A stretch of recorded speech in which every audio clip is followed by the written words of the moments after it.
Good evening, everybody. Hello, and thank you very much for being here this evening again to join us at this Kamalaya conversation.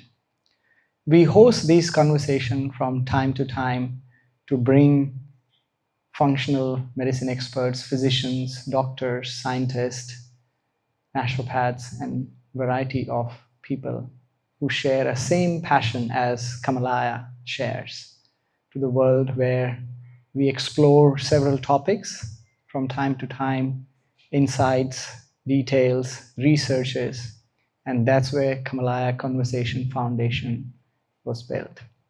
Today, we have the pleasure of having Victoria, who came first time as a guest and became a fan like many of you.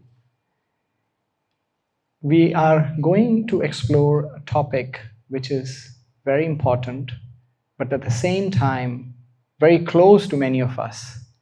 We try to understand the brain fog. Of course, after COVID, a lot of people are having it. Previously, people ignored it. Our cognitive health center, the Cognitive House that just opened a couple of months ago, has different modalities to support that. Fatigue, we all have, but again, trying to really understand what is the cause, where it is leading, and the weight gain, which has always been on the radar for many of us because of the metabolic health.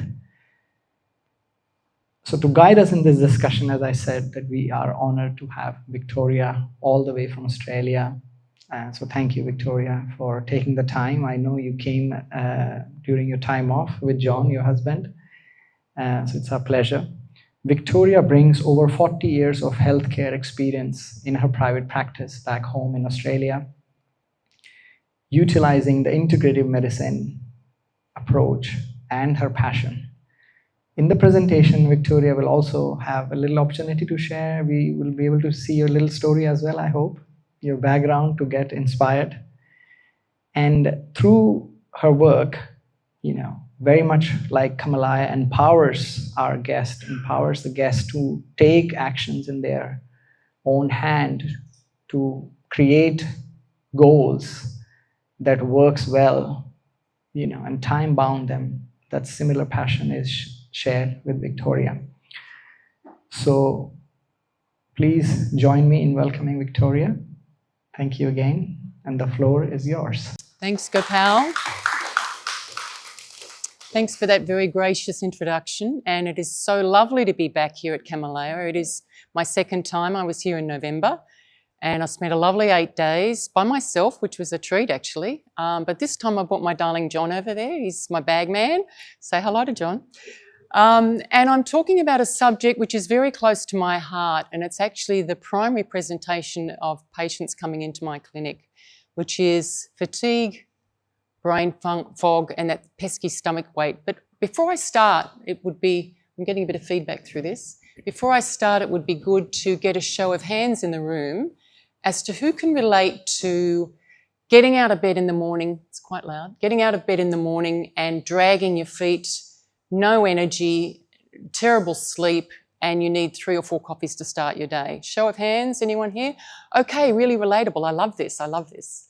And what about you, you walk into a room and you stop and you can't quite remember why you walked in there? Or where are your keys? I can't find those pesky keys. Or you go to a work function and you can't remember your new colleague's name. Very pervasive brain fog, very common.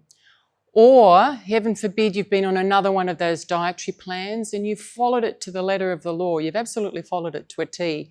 But you get to the end of it, you've got to your desired weight, which I call your happy weight. And as soon as you start eating normally again, the weight comes back on again. And sometimes with credit, it's extremely demoralising. And sometimes it's reasons not just about the food that's happening.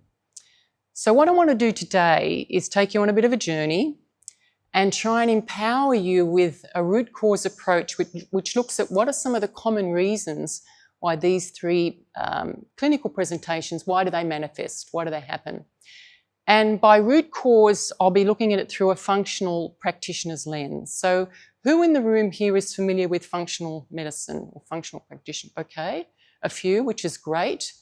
For those of you who don't know what functional practitioners are, they are not to replace your primary care provider. So they're not instead of your GP or your primary doctor. They are someone that works with you and partners with you to help you understand the root cause or the reason why you have your condition. So let's say you present with a sore shoulder, you go to your primary care provider and they'll try and give you something for the pain to make the pain go away. You may end up having an injection of cortisone to make the inflammation go down.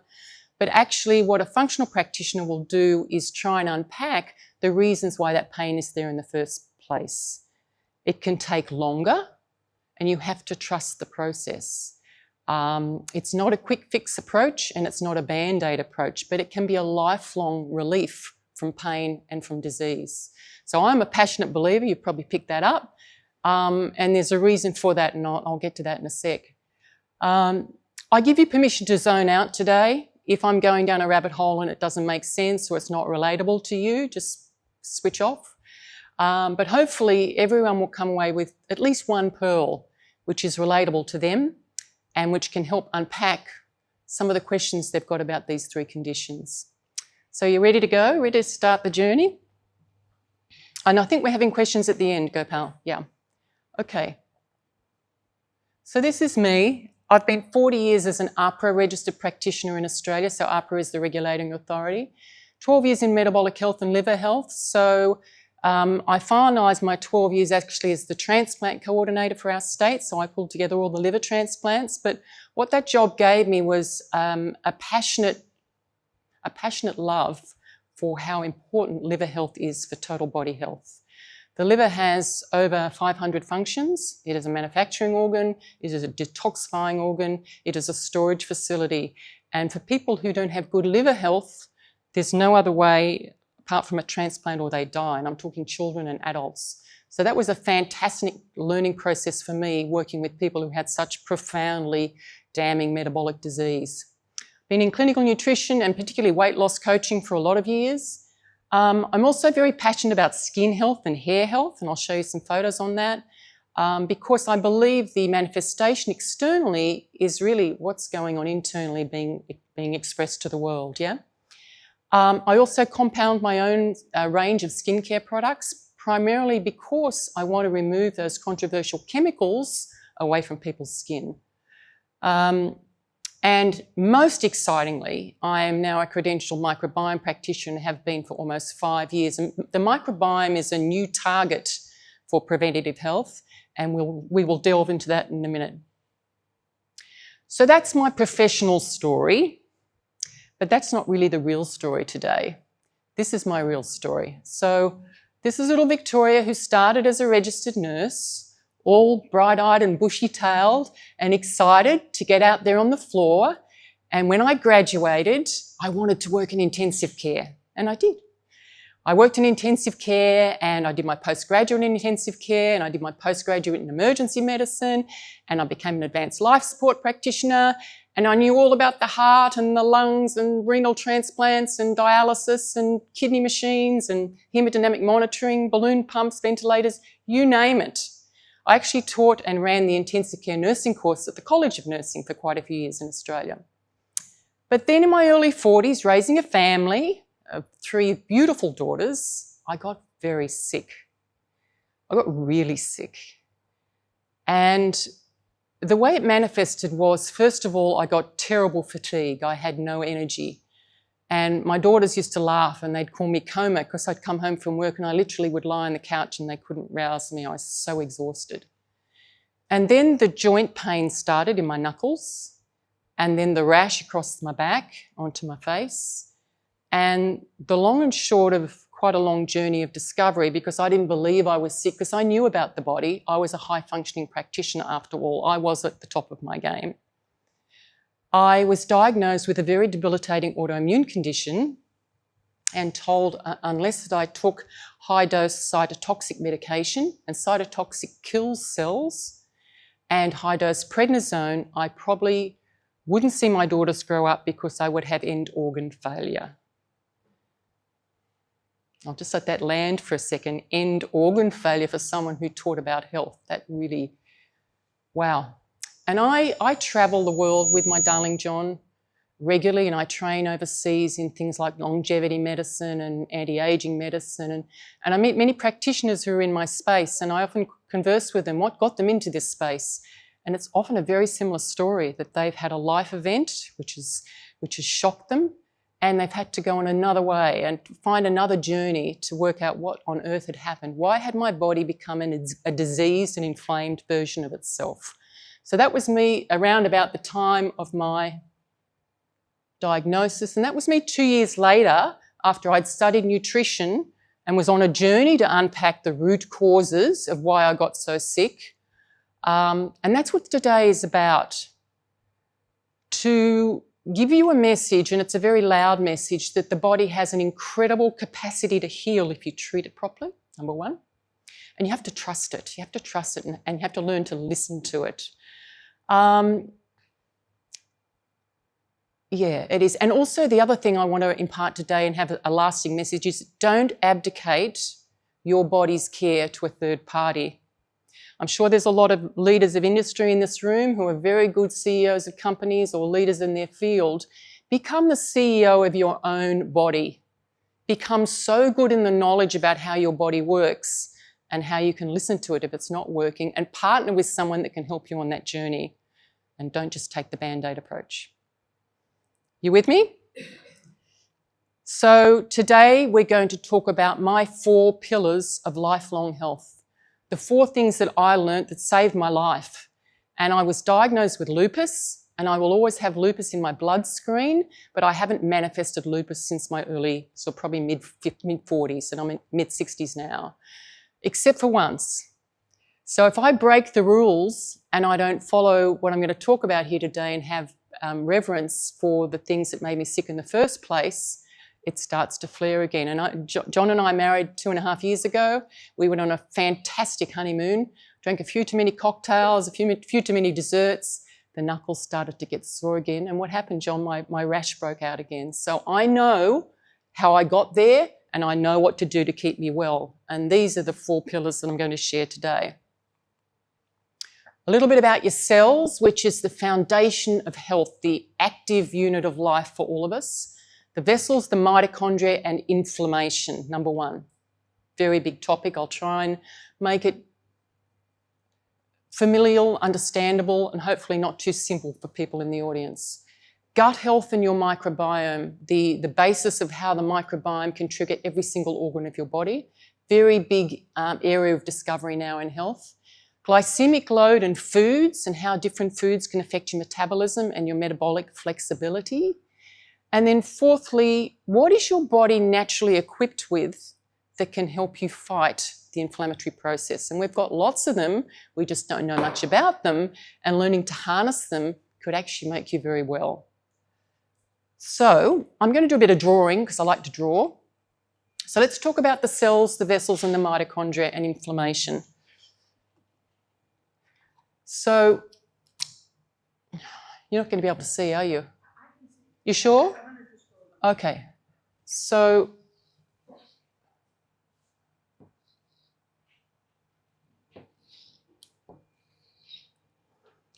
the functioning unit of life, the cell, and there's billions of them, they've all got their own work to do, but they have some very common characteristics. So every cell has a semi-permeable membrane, which allows the good stuff to come in and the waste products to come out. And the vessels are the superhighway of the body. It's where the oxygenated blood and the dirty blood is transported around the body. And the vessels have semi-permeable membranes.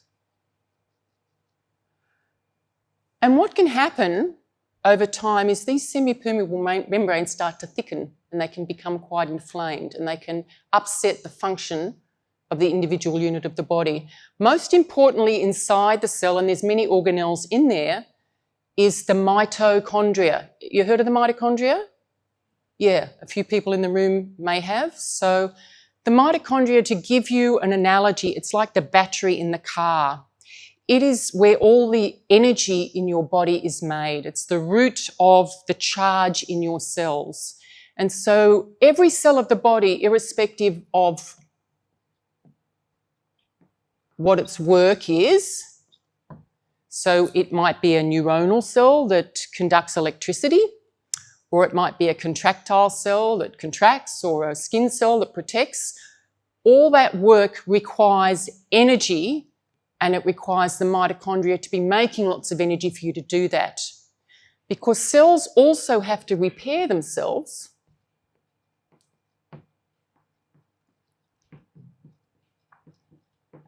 They have to repair themselves if they get invaded by a COVID virus, say, and they have to replicate themselves at the end of their life cycle. So I do a lot of skin work. The life cycle of a skin cell is between 4 to 5 weeks. And so if I treat the skin and damage the skin on someone, I won't come back and treat it again for another 5 weeks, waiting for that life cycle to complete where a new cell is generated. Same with the whole body. Your body's constantly going through new cell, apoptosis marks for death, new cell, and on it goes until the end of your journey. But to do these things and to be healthy, to have enough energy to do your cellular work, to repair yourself and to protect yourself against invading organisms, and to replicate, making perfect DNA copies every time, needs a lot of mitochondrial energy. So mitochondrial health is a big concept, but to put it simplistically, if there's not enough charge in your battery, you will age quicker, you will heal from wounds slower, and you won't resist disease. So how do you do that? Well, it requires a food source. So they're called macros. So protein comes in to the mitochondria and fat comes in, both energy sources. We need oxygen, we need air, and water. Where was I going with that? I've just lost my train of thought. Mitochondria is very, very important, but also it needs a lot of cofactors. So cofactors are micronutrients that are essential for you to make good amounts of energy. They're things that come through in the fruits and vegetables that you eat. And if you're eating fruits and vegetables from deficient soils, and lots of our soils around the world are really nutrient deficient, then you're not making good amounts of energy at mitochondrial level. Is everybody with me so far about why the battery of your body, and there's billions of them, and there's a lot in heart cells because they do a lot of pumping and they need a lot of energy. And there's lots in muscle cells, but the mitochondria is extremely important when you're talking about disease prevention and repair. Okay, there are many things that can cause inflammation in the body, to cause a thickening of the wall of the vessels or a thickening of a wall around the cells to prevent us having good cellular energy and good homeostasis, as we call it. It can be hyperprocessed, hyperpalatable foods, which are rubbish and are not giving us any nutrient density. That can create inflammation. It can be toxic seed oils, and we'll get onto those shortly. It can be environmental toxin load, which gets into the cell and disrupts the mitochondria and gets into your DNA, can give you cancer.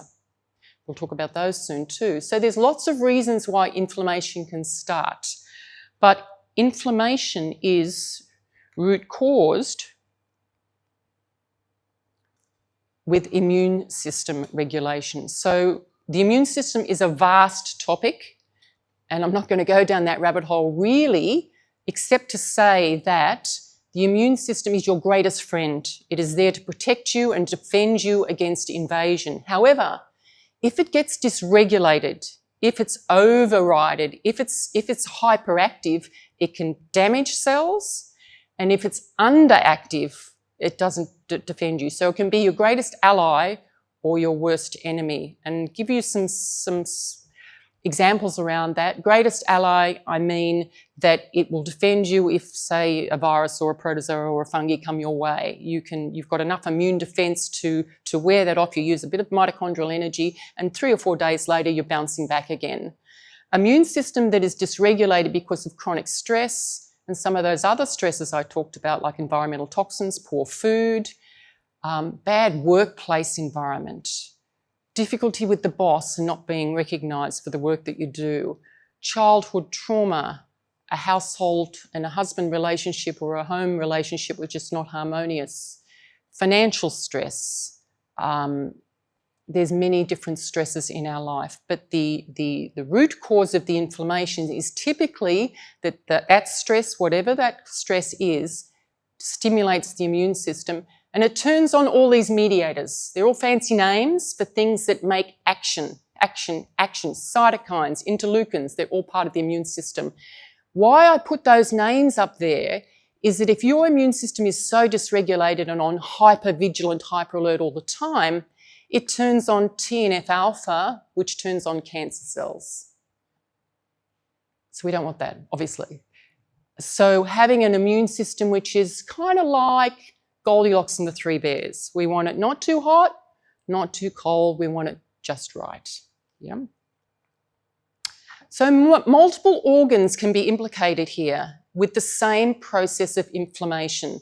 And often depending on your genetics or even your epigenetics, so how you live your life, can determine which of these organs cops it, which one you manifest.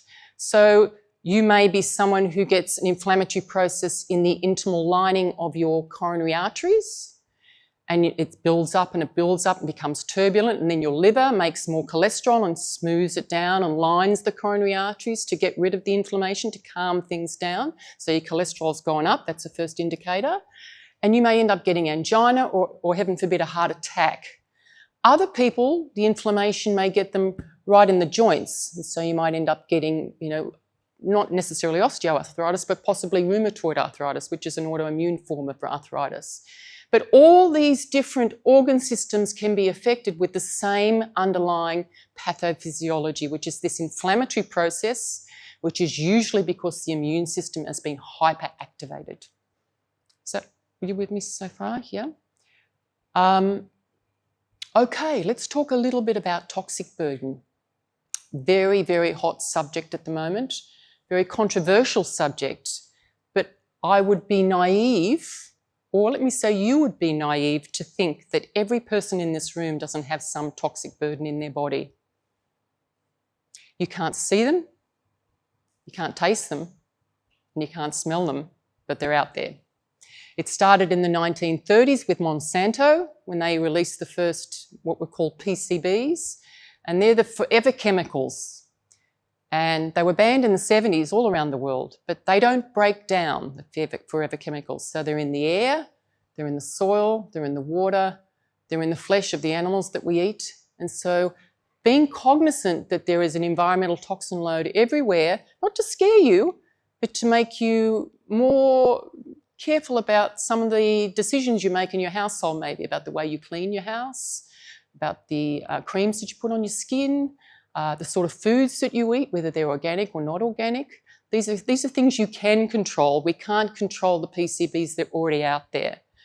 But what toxins do, whether they're PCBs or bisphenols, the plasticizers, the little microplastics, they get into your hormonal system.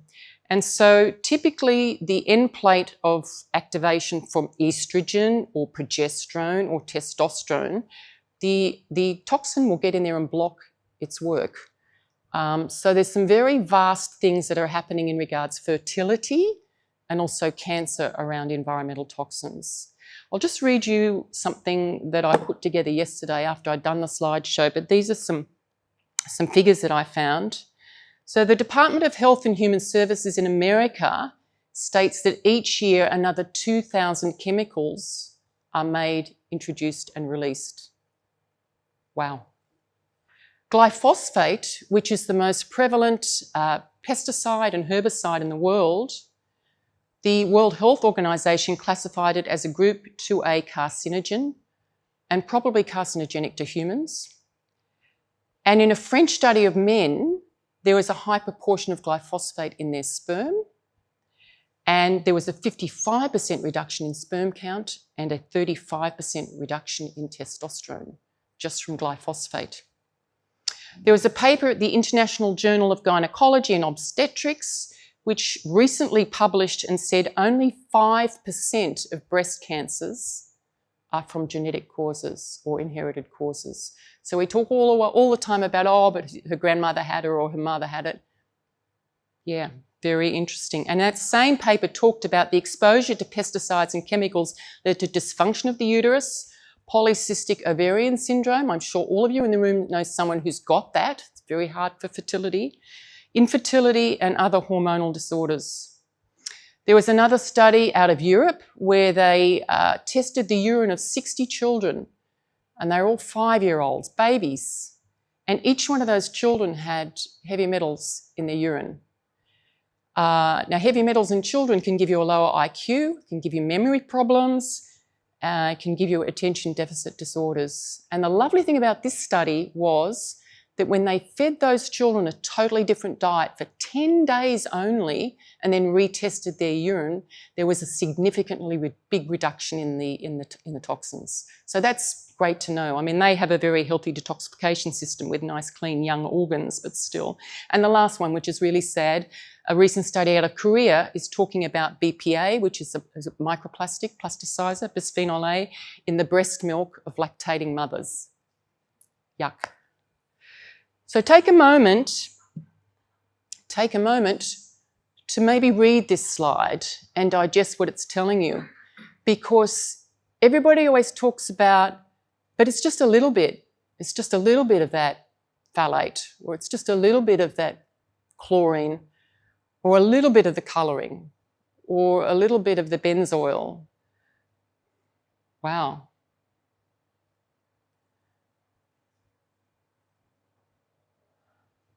My point is, when does a little bit become a little bit too much?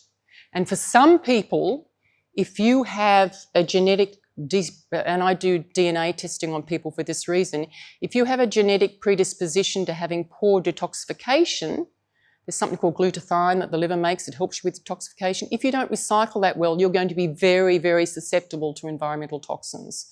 My body personally is, and also amines from charred meats. So I don't do well with them at all. So these things are things that you can change, or at least be mindful and aware of. So what happens when a toxin comes into your body? So it gets in through the skin or through the air or through the food, and it goes into the bloodstream, it goes into your liver. And the liver being a phenomenal detoxifying organ, and I talk a lot about the liver because it's so phenomenal, sometimes it doesn't know what to do with it because it doesn't recognise it as plant-based or animal-based. It can't break it down into nutrient parcels to feed the body. So it has to park it somewhere, it has to put that toxin somewhere to prevent further damage, say. So it does its best clearing what it can, but what it can't clear, it will park in the lymphatics, and it will park in fat tissue. So I often have women particularly who come into clinic and say, oh, can you do anything with these jowls around my neck? You know, I can't stand the second and the third chin. I lose weight, but I just can't lose them. Or they come in with, in Australia, we call them tuck shop lady arms, you know, the really flabby back of arms, and how do I get rid of this, Victoria? Or really flabby belly fat on the tummy. And often that is because you have entrapped toxin sitting in your tissues. And when I do a weight loss program with these people, one of the things I have to do at the same time is I have to do a detoxification program at the same time. It's amazing what can happen when you actually detox the body. So part of my work as a functional practitioner is to unpack with every patient what toxic burden do they have in their body and how do we get rid of it. That's part of the Victoria Pavasovic range of beautiful skincare, by the way, organic, natural oils for the neck. This is a really good example. So looking at functional testing and what can it tell us about things that can potentially make your body inflamed. So this is a recent patient of mine. She's a 29-year-old corporate who looks after herself. She eats well, she exercises, but she's always exhausted. She says, Victoria, I get up in the morning, I'm so tired and I've got to have 4 or 5 coffees to get me going, to kickstart the day. And she's terrified of putting on weight too. That's another thing which is a common cluster. So she thought she was allergic to dairy. So she took herself off dairy about a year ago and she substituted it with almond milk. And so we did the food sensitivity test. Now, I'm sure you've all heard of food allergies, IgE, food allergies, where people are allergic, anaphylactic to seafood and to peanuts. This is a sensitivity test, so it's not as extreme as an anaphylactic reaction, but it may mean that there are foods that are in your food chain, that are favourite foods of yours that you've been eating for a long time, that your body is constantly inflamed because it has a sensitivity to them. So this poor lady, when we did her testing, she definitely was sensitive to cow's milk, both the protein, the casein in the cow's milk, and the lactose. But look here, almond. She had a grade 4 sensitivity to almond, and she was drinking almond milk as her replacement for her dairy milk in her coffees. So in the space of about 3 weeks, just removing the almond milk, and by the way, you can see oat here was also high. I'll just mention with oat, I love oats. I love oats for their fibrous nature, for what they can do for your biome. It's a great food and it's good for lowering cholesterol. But when you eat oat, you eat the whole grain of the oat. Don't be suckered into the cut oat because they can tend to be high glycemic. But also oat is the one grain of all of the others that takes up more glyphosate when it's manufactured. So be careful if you're eating oats, you want to buy an organic or glyphosate-free oat. And that's not just the grain, that's also the oat milk if you're drinking oat milk. So we switched her to a macadamia milk. And interestingly, cutting out the other things, there was carrot, there was banana, but there was also cane sugar she was very sensitive to. Not so much candida, but I do pick up a lot of candida here, people that are allergic to mould or sensitive to mould. They can't do well in a house where there's been a lot of rain and it's in the rugs and it might be in the rafters in the ceiling. They get very snuffly and they get very headachy and they get very brain foggy. Sometimes it's a mould sensitivity. So that's what this lovely test can do. And that's just a finger spot blood test on a piece of litmus paper. I'm not sure if you do those here. Okay, we do them at Kamalaya. So there's lots of lovely functional testing here. So that's a very handy functional medicine test. So let's talk about number 2. Number 1, my pillar is understanding cellular health, but most importantly, mitochondrial health. And actually, just before I hop off that, when you came in for your entry conversation with your naturopath or your coach, you would have done a bioimpedance assessment. You would have stood on the machine and put your hands on and it would run a current through you and measure a variety of body composition metrics. So body fat, visceral fat, muscle mass, etc. One thing it measures also is phase angle. Phase angle is a very interesting concept, but the way I like to look at phase angle is, even though I don't have a probe sticking it into your mitochondria, it gives me an insight as to what spark is like in your cell. That's kind of how I view it. And so I always do a bioimpedance of everyone that comes into clinic, and I like to see what happens to their spark, their mitochondrial energy, their phase angle over the course of their treatment plan. So maybe go and have a look at your bioimpedance that you had when you came in and see what your phase angle was like. Okay, so the second is the gut, and the gut's been studied for centuries, and it's always been considered a long tube with a hole at both ends. You eat at this end and you poop at the other end, right? And all the way along the internal lining is mucosal lining, which can get inflamed, it can grow polyps, it can grow tumours even. And so we stick a gastroscope in one end and we stick a colonoscope in the other end and we have a look to see why you've got those gut disturbances. But in the last 10 years, there's been an explosion of knowledge on gut health, and it's not just about the pipe, it's about so much more. So who in the room's had their microbiome assessed? 1, 2, 3, 4, 5, 6. Okay, great. Microbiome science is the most exciting area of medicine to me at the moment because it's a modifiable risk factor. If I get your microbiome test and I see that there's a dysbiosis, that it's inflamed or it's unhealthy, just using a simple food as medicine approach can change things in 3 months. It's quite amazing. So what the microbiome is, for those who don't know, it is your own exquisite population of bacteria and protozoa and fungi in your gut. And they reside with you in harmony if you're in symbiosis or a healthy gut. but they can also be non-harmonious and disease-causing if you're in dysbiosis. There's 28,000 odd microbiome species that have been identified, and a healthy gut has somewhere between 200 to 250. So what I'm looking for when we do a gut screen, and it's a simple poop test, and we get a DNA sample back from the lab, it tells me what the species population looks like.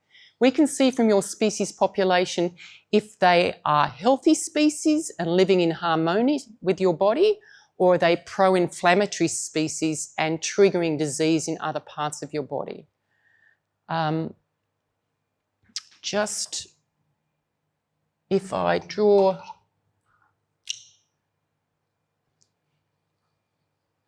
the small intestine is a whole lot of loops, lots and lots of loops, with all these finger-like projections, and they're called villi. And a healthy gut is about the surface area for absorption of a tennis court, right? With these villi and the small intestine. But if you've got an inflammatory process going on in your body, then sometimes those villi get blunted and they disappear. And so your absorptive membrane, which was vast, becomes a lot smaller, maybe a quarter of the size of the tennis court. So you may be eating organic, you may be eating pasture-fed, beautiful meats, but if your absorptive membranes aren't working properly, you're not getting the maximum nutritional bang from your food. So targeting the gut, we want to look at the absorptive properties of it, but I want to also look at the microbiome. What's the most interesting thing about the gut, though, is the gut wall. And so the gut wall, particularly in the large intestine, is only 2 cells thick. Mother Nature's very clever, but in this one, I'm not sure, because if you think about it, you've got the poo trail, the toilet, you've got the tissues, and you've got the blood. And you've got 2 cells only separating the effluent from your tissues. You with me? Did that make sense? So that's a very vulnerable and very precious membrane. If you have inflammatory processes going on in the body, for all the reasons I talked about, whether it's environmental toxins, stress, bad foods, bad oils, bad relationships, then that 2-cell thick wall can break down. And what you get is what people very commonly now call as leaky gut. And that's what I worked out caused my lupus, right? It was leaky gut. So what happens is the immunoglobulin cells, which line that 2-cell thick wall, they start to open, and you start to get large molecules coming through and going to where they shouldn't go. And that turns on your immune system, because it's there to defend you, to come and activate. And so you get this hyperactivation. But you can see from this chart that leaky gut has the capacity to affect every single organ of your body, because the enteric nervous system talks to the brain, and it's a bi-directional loop, and it talks all day. Those little molecules and those little microbes are talking to your brain about whether you've had enough food to eat, how much fat are you going to store today, what's your mood like. And by the way, about 70 to 80% of your serotonin is made in the gut, and that's your happy hormone. So, yeah. So they're bi-communicating all day via the vagus nerve, interestingly, which is, for those who are big on yoga, it's a good practice to be doing for gut health as well. But we don't only have a gut-brain axis, we've got a gut-heart axis, we've got a gut-joint axis, we've got a gut-skin axis, and I actually put probiotics in my skincare for that reason now. And we've got a gut-endometrial axis. In fact, we've got an axis of communication from our gut microbiome to every single organ of our body. And so the research now is around how the gut can affect the brain and lead to depression, anxiety, and ADHD. It can affect your skin and give you acne, rosacea, melasma, psoriasis, dermatitis. And I'll show you an example of that in a minute. The thyroid gland is an interesting one, and it's interesting particularly for women, 7 times more so than men. So if your immune system's been activated because one of those stresses has happened, then there's this process called molecular mimicry where your body, your immune system, attacks other healthy tissue, and the thyroid gland is a very low target. So people who have Hashimoto's or autoimmune thyroiditis have had an attack on their thyroid gland, most likely because of a break in that intestinal wall. Fascinating science. There's been 60,000 peer-reviewed papers on this now, and a 500% increase in the amount of research that's written about the gut wall. Whoops, go back again. The colon, constipation, diarrhea, irritable bowel disease, adrenal fatigue, rheumatoid arthritis, fibromyalgia, all these link into our healthy weight, because if you have a dysbiotic gut, it's going to be hard for you to maintain a healthy weight. You'll get to target weight, but you'll probably rebound again. Can I ask a question now? Sure. So if you have Hashimoto, Yes. why do they treat it with Synthroid instead of looking at what's wrong with the gut?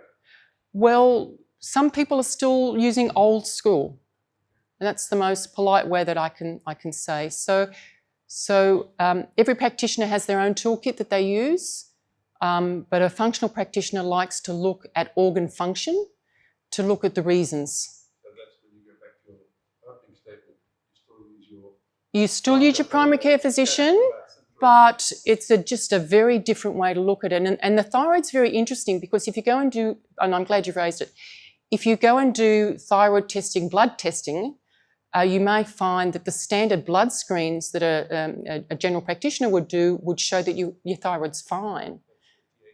TSH, T3, T4. But it's not until you start taking the antibodies to your thyroid, which is an autoimmune reaction, do you see that they're sky high and there's an attack on the thyroid gland. It's digging deeper. So let me show you, mindful of time.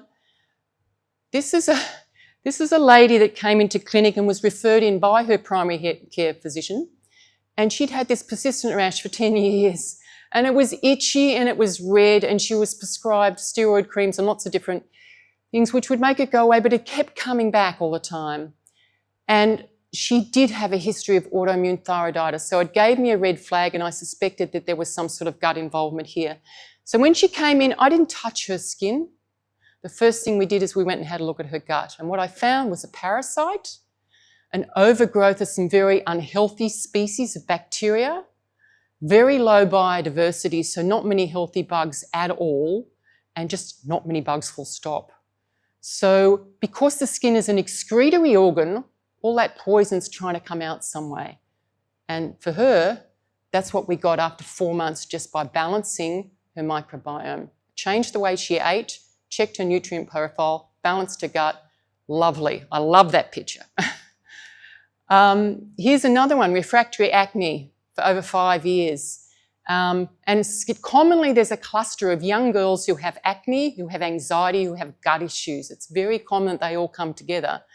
So with this young lady, went and had a look at the gut, didn't touch the skin, and that's what we got after about 9 months with her. But her nervous system settled down as well as her gut settled down. She'd previously been on Roaccutane, which is a ghastly, ghastly drug. A 47-year-old female, long-standing dermatitis, wasn't sure if it's psoriasis. I'm not a dermatologist, I wasn't sure, but I suspected a gut involvement. She told me she had chronic tummy issues, bloating, distension, pain after eating.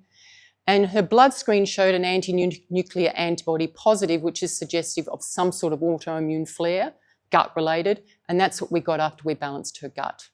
So for me, it's a very usable tool and an easy target to help people, look at their root cause and get them improve their health.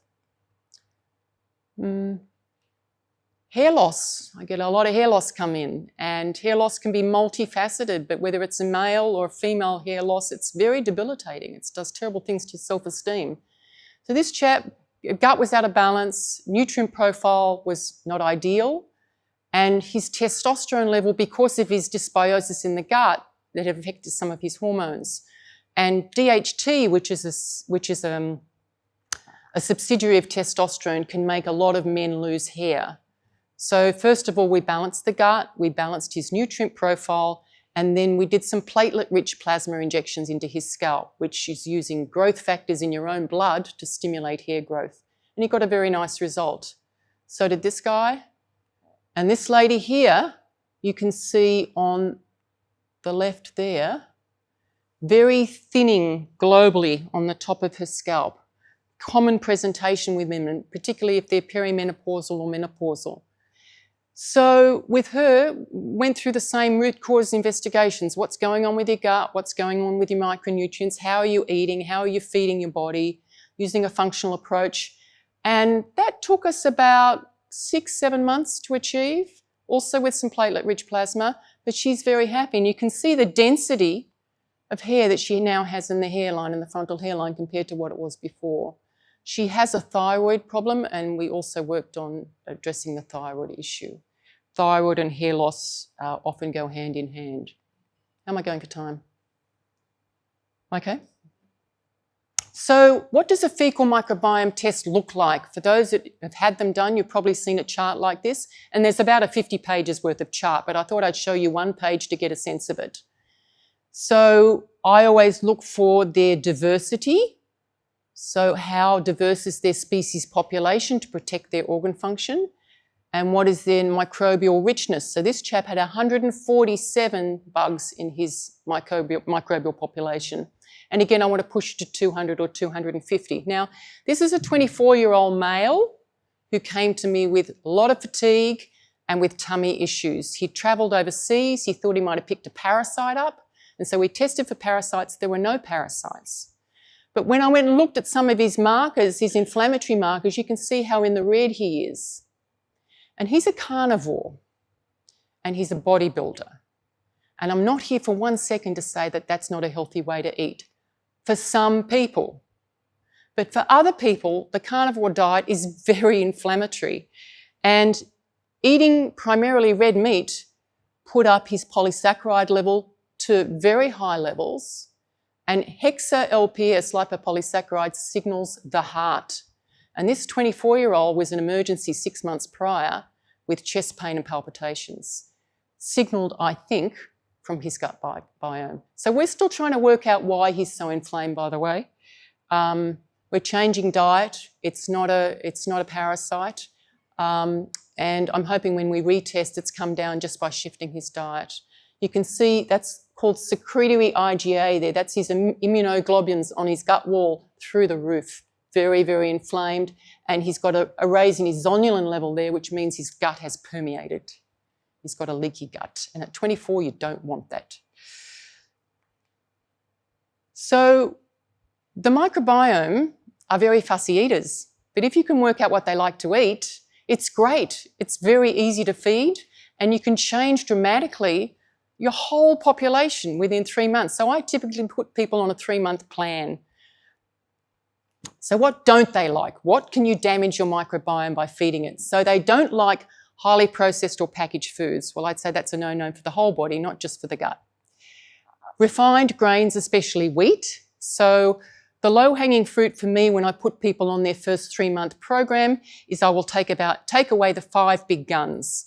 I'll take away wheat, I'll take away dairy, I'll take away soy, I'll take away sugar, and I'll take away alcohol, which some don't like, but we try. And until I can prove that they're not sensitive or inflamed from any of those things, we stay away from those and we work on trying to balance the gut out. But wheat, everybody talks about celiac disease and the gluten sensitivity and the gliadin sensitivity, but there are 62 amino acid sequences in wheat. So there are a lot of things to be sensitive to. That's why it's a good thing to take away, even if it's just for the 3 months. Sugars, especially high fructose corn syrup. I'll tell you a little story about high fructose corn syrup. When I started as the liver transplant coordinator, 2% of the transplant waiting list in Australia for liver transplant, 2% only was fatty liver disease. In 2015, it was 32%. And more people needed a new organ because of loculated fat in their liver than they needed it for hepatitis or for fibrosis. It was the #1 cause of need for liver transplant in children and in adults. And a lot of the culprit is this high fructose corn syrup, which is adulterated through our food chain. When they took the fat out of the food in the late 70s, they replaced it with sugar so that the food had satiety, that you wanted to eat it, it tasted nice. But sugar was too expensive, so they replaced it with high fructose corn syrup. and it's extremely inflammatory. The liver hates it, it doesn't know what to do with it, and it's in most of your store-bought sauces and in a lot of food, so check for it. You should start reading labels. This is all the investigative work I had to do to heal my body. So I am a food Nazi.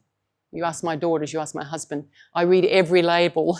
And by law, irrespective of which country you come from, they should have to identify from top to bottom what's in that product legally.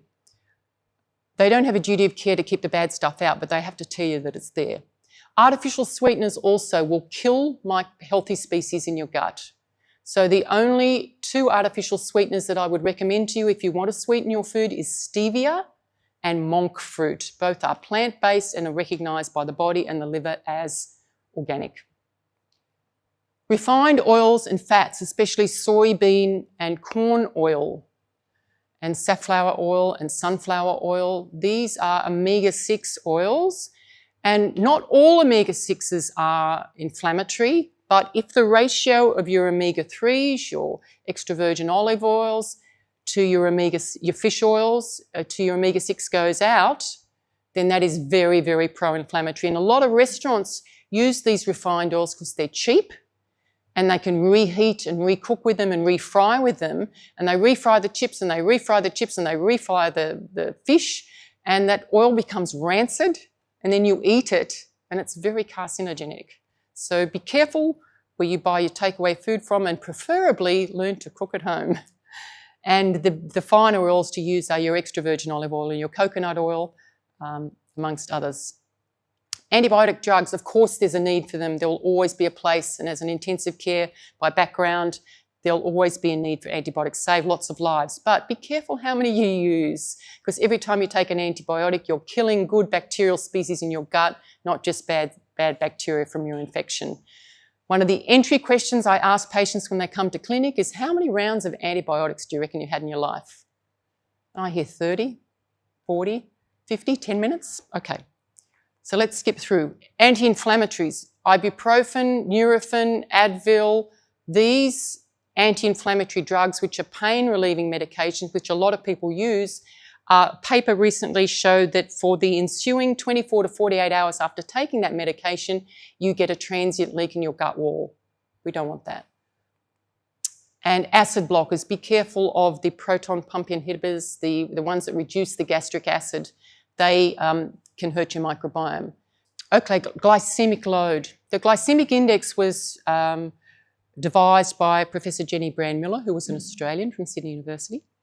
But it refers to how your body responds to a certain food. How quickly does your blood glucose rise? So the best way for me to do this is to demonstrate it.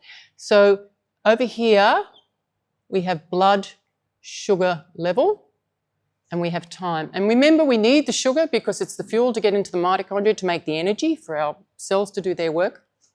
So you have banana on toast for breakfast and your blood sugar goes up. Your body releases something that allows the sugar to go into the cell, which is insulin, and your blood sugar level goes down. And so your cells are happy because they've got a fuel to make their energy. Blood sugar level falls. If we were doing weight loss work, I would talk about 2 very essential hormones that are released here, which is the leptin-ghrelin system, which will either tell you that you're hungry or that you've got satiety. And often people who are storing a lot of weight have a dysregulation of those hormones. So you eat again and your blood sugar level goes up.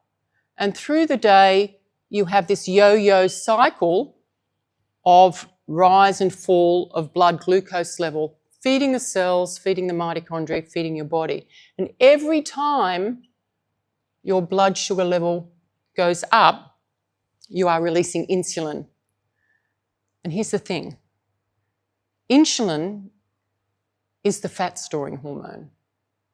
So you may be working out in the gym 7 days a week, but if you're eating in a way that's putting your blood glucose up and making it spike regularly, you are asking your body to hold on to fat. Simple. Hold on to fat. And that was a big moment for me. That really resonated with me. So I try and teach my patients to eat in this way. So they still get the blood glucose rises and you still get the nourishment, the nutrients and the energy, but you don't get as many insulin spikes across the day. And then it's easier for your body to let go of fat. People usually ask me at this point, but Victoria, I don't eat that many times during the day. I eat like a sparrow and I still put on weight. But it's not just food that makes your blood glucose go up. Anyone want to hazard a guess at it? Yes, stress. So my favourite organ again, the liver, very clever. It stores glycogen, and glycogen is your body's store of sugar, so that if you're under stress, it pumps glucose into the bloodstream and allows you to run away from the line into the muscles. So if your body's under unrelenting stress, you are being signalled, which is dumping glucose into your bloodstream. It's like liquid donuts being dumped in whenever you're under perpetual stress. So it's not just about the way you eat, it's about the choices you make with your activities and how you manage your stress that will make a difference to how you store fat. Metabolism is a very big subject. I'll just touch on that, I think, but there's a good slide to show you which illustrates why also you shouldn't count calories, because no 2 calories are the same. What we're looking for is nutrient density, foods that are going to feed you and nourish you and keep you well. So in the top there, you can see the similar diagram that I've drawn, 150 calories of donut and 150 calories of Greek yogurt. You know, food sensitivities aside, you can see that the glycemic spike is much lower with the Greek yogurt than is with the sugary foods. So eating in a low glycemic way is very anti-inflammatory, very anti-inflammatory. So what do? We buy locally grown, we buy seasonally fresh and preferably organic.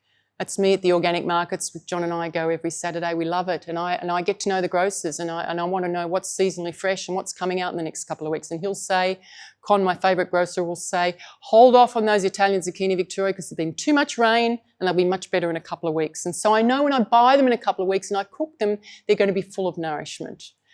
Real food doesn't need labels. Real food is the way forward. And you get an absolute smorgasbord of beautiful real food at Kamalaya, and that's why I love coming here. Eating the rainbow, eating all those different coloured fruits and vegetables. Every different colour in every fruit and vegetable feeds the microbiome with a different micronutrient. So you may get very used to eating the same foods all the time. Mix it up, change the colours. If you're making a salad, don't just put an orange carrot in there, put a red carrot and put a yellow carrot as well. If you're putting a pepper in there, put a red one, a yellow one, a green one. Change the colours up, mix them up. Very good that's what all the different colours can support you with. So hopefully by now you're realising that there's a big connection with a lot of different parts of the body. It's not just one simple cause that can give you fatigue, brain fog or weight gain. It can be the gut, it can be dietary patterns, it can be your thyroid or what else. So to wrap up, how do you support your body's natural anti-inflammatory processes? These are all our anti-inflammatory supports. Our nervous system, our parasympathetic nervous system, that's why we do yoga and we do meditation and we stimulate the vagus nerve to bring our system down.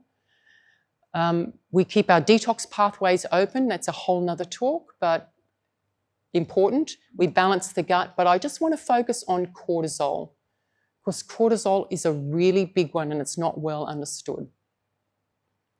If your cortisol, and it's a hormone, is dysregulated, you are likely to feel all those things. Cortisol is your body's natural cortisone. So you know if you go to the doctor and you've got a joint pain or you've got a rash, they'll prescribe you a cortisone cream to get rid of the rash, or you maybe get a cortisone injection in the joint to make the pain go away. But your body makes cortisone and it makes it in the adrenal glands and it's called cortisol. And in a healthy body, you have adequate amounts of cortisol to calm any inflammation down. So that's why you might get inflamed when you have an exposure to a disease process, but it calms down pretty quickly. A healthy body has a high cortisol in the morning. You've had a great sleep and your cortisol level rises 5 or 6 o'clock in the morning, and it allows you to bounce out of bed with lots of energy and no pain. And then across the day, your cortisol levels fall. What happens though is for some people who've lived a very stressful go, go, go lifestyle, that poor adrenal gland is so fatigued, it's been cranking out cortisol, trying to calm things down for too long, and you have adrenal fatigue. You don't have enough cortisol to calm you down anymore. And so when I test cortisol levels, and it's just a little saliva test, I see this sort of picture where there's just not enough cortisol support. Or you might be someone who pushes through in the evening. You get home from work and you've got to finish those emails and you've got to get that report written and you've got to binge watch on Netflix and maybe you do some gaming and you're eating big meals and drinking and you're wired but tired. You're up late at night. What happens is your cortisol level goes up. But the problem with that is, without going into too much depth, is that there's an inverse relationship between your cortisol and your natural sleepy time hormone, melatonin. So if you're wired at night, you are turning off your body's natural ability to help you sleep. So one of the nice things I like to do, and all functional practitioners do, is they try and help people balance their cortisol levels, balance the adrenal fatigue, and try and get them into a good daytime, nighttime circadian rhythm pattern. We can do tests. This is by no means the number of functional tests that are available. These are just some that I like to use. Certainly the bioimpedance analysis. I've got 2 minutes. Bioimpedance analysis with the phase angle. What sort of charge have you got? I like to look at the microbiome. I like to look at food sensitivities. For some people, I measure their salivary cortisols. I look at a hair mineral analysis. Now, hair is a proxy for tissue. I like to know what's the mineral load like, and more importantly, or as importantly, what is the toxic burden like? And here very quickly is a hair mineral analysis. It will give me all sorts of micronutrients, but also aluminium, arsenic, cadmium, lead, mercury, nickel, silver and tin. So if I pick up high levels of heavy metals, we can work out a plan to support the liver and help detoxify or chelate those metals out. Take back control is the way I wanted to finish up. Take back control and know more about you. Become the CEO of your own body. Listen to your symptoms, don't band-aid them. Partner with a practitioner who can help educate you. I truly believe the healthcare practitioner of the future is an educator, not a prescriber. Empower yourself with knowledge. Understand why you've got that symptom. Test, don't guess. Why is it there? Do the testing. Have a vision for your best self. What would I feel like in a year's time if I didn't have that gut pain? What would I feel like if I got up in the morning, I had enough energy to play with the kids? Map out the sort of life that you'd like to lead and make conscious steps towards it. Joy. Where do you find joy? And it's a question I ask a lot of people when they come in, and a lot of people break into tears when I ask it. Particularly women who've raised families and also had a career, and they're exhausted and they've forgotten what joy is. So when you talk to them about music, about dancing, about, don't forget joy and what makes you happy. The most fundamentally important and underlying rule of personal growth, development and success is that you are totally responsible for your results. Don't abdicate your care to anybody else. And also, I love that picture. I think that's a beauty. And I'll wrap up by saying, don't think that wealth will buy your health. I could give you any number of examples of people I know that were tops of their game, very wealthy, able to have anything they wanted, and they never prioritised their health. And when they got sick, they couldn't buy it back. So your greatest wealth is your health. Excellent. Thank you. Thank you so much.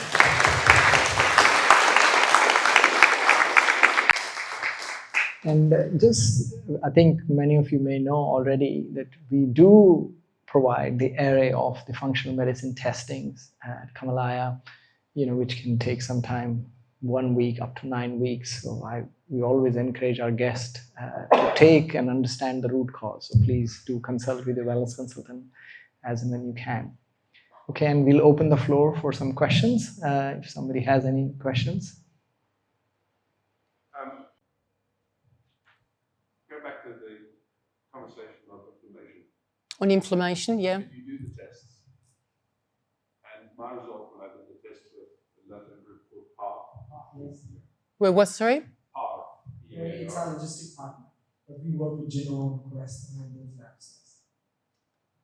I was told that I was intolerant to yummy. Yeah. Yeah, intolerant to white eggs. To white eggs? White eggs. Yes. And dairy. So they've asked me to go off it for 3 weeks. Yes. But she said to me that actually we can go back on. I had like 4 things, nutmeg, never put nutmeg on my food, white eggs, milk, black pepper. It was like bizarre. And she said to me, no, you're not allergic. It's causing the inflammation. Please go off it for 3-4 months. Come back and do the tests. But Yeah. what I'm trying to understand is if your body's allergic to it, Yeah. how can you go back on it? So with sensitivities, it's different to allergies. Yeah, and if you've got a sensitivity to a food now, it doesn't mean in a year's time you're going to be sensitive to it. There can be other things going on, like if you have an inflamed gut, for example, if you have a toxic burden in your tissues, your immune system is on hyper alert. And so at the moment, those particular foods are triggering you. But it may mean over time... Well, no, not necessarily, but listen to your body too. I mean, what took you to have the testing done in the first place? Was there pain? Was there inflammation? So, you know, like with sensitivities, balancing other areas can make you less sensitive and no longer sensitive.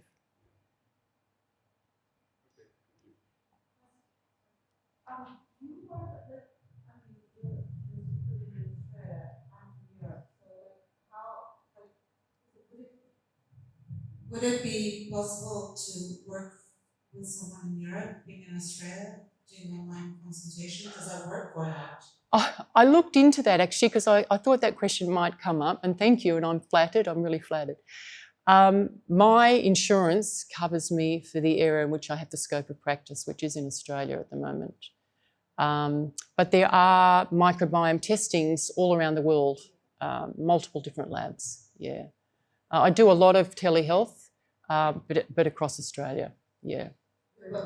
Okay, but if you do your testing, let's say you do in Europe, yes, and then can I send it to you? And then it'd still be a patient-client relationship, and I'd be breaching my due diligence as a practitioner. So I've got to stay within the letters of what I can do.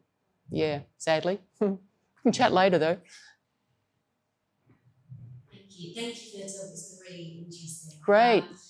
I have always had a bit of a love-hate relationship with caffeine, and I completely gave up caffeine a couple of years ago and had to get rid of acid reflux. I wondered if you had any thoughts on caffeine in relationship to microbiomes or any of the other topics that you can talk about.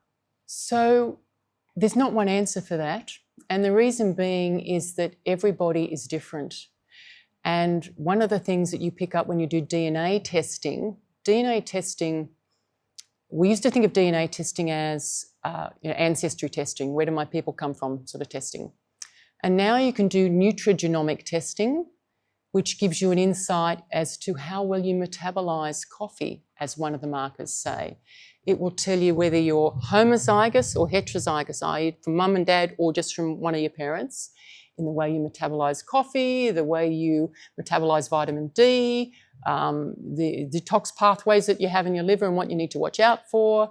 So many things. Do you have a predisposition to Alzheimer's disease because of a particular gene variant? So it's a sort of a roundabout way to answer your question, but it's different for everybody. Yeah, it's different for everybody. I think that's it.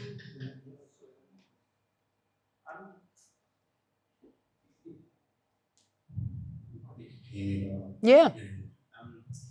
My question is about insurance, because what I find, like basically medical insurance often doesn't cover a lot of these preventive types of care, Mm. which I think we all know are actually much better for you, right? Mm. Sort of just fix it, just do the right thing in the first place rather than treating the symptom afterwards, kind of thing. Do you see, and you may not be able to answer this, but I'll try, do you see the insurance industry kind of changing and giving, for example, people lower premiums who can prove that they're doing this kind of thing? Because I think it's a really important step forward. It's a massive step forward, and it's the way it's got to go, but I don't know when that's going to happen. I really don't. I found a letter that I wrote the Prime Minister 10 years ago with exactly the same question, and I never got a response. And my clinic is a private clinic, and I just have to be upfront with people that there's no healthcare coverage for any of the work that I'm doing with you. And by the way, if you're doing functional testing, the first 4 tests, and we probably may only need to do 2, will cost you somewhere between $500 to $1,000. But they say, well, I don't drink, I don't smoke, I don't gamble. And so that to me is money well invested in me. And but in answer to your question, no, I don't see it in a hurry, but it needs to be. Let's not follow on from an earlier question. So, if someone was to come and see you from Europe, could they come and see you? How many appointments would they need to see? And would you be going back to Europe straight away or hanging around for a while? 2-3 months. I'd probably put you on an eating plan. We'd work out what your proper body habitus is, your body weight. We'd do a microbiome test. And see whatever your devil is. What is your why? What are the reasons that you're being triggered? What is your inflammation coming from? So it is a process. It's not quick. And I'm very upfront with people on that. And I'm not hugely expensive, actually. My rates are pretty fair because I want to be accessible. Yeah? Mm. Last question. Yes. It's fascinating, but if we want something concise and readable, where do we go for extra information? Where would you direct us to read more? So depending on where you live, where do you live? Oh, okay. So there are many functional practitioners, wonderful, wonderful practitioners all around the world. I mean, I'm part of... Pardon? Okay. Okay. But I just would love to be able to read myself. Yeah. So what you've talked about today is 100 questions I've got. Okay. Okay. But that's great. I love the fact that you're curious and you're open to thinking about other ways of doing things. You need to find a practitioner wherever you reside and be comfortable that you can sit with them and discuss for a long consultation. My consultations are an hour and a half. Yeah. Great. All right. Well, thank you so much again. Thank you, Victoria, for being here, and thank you very much. Okay. So.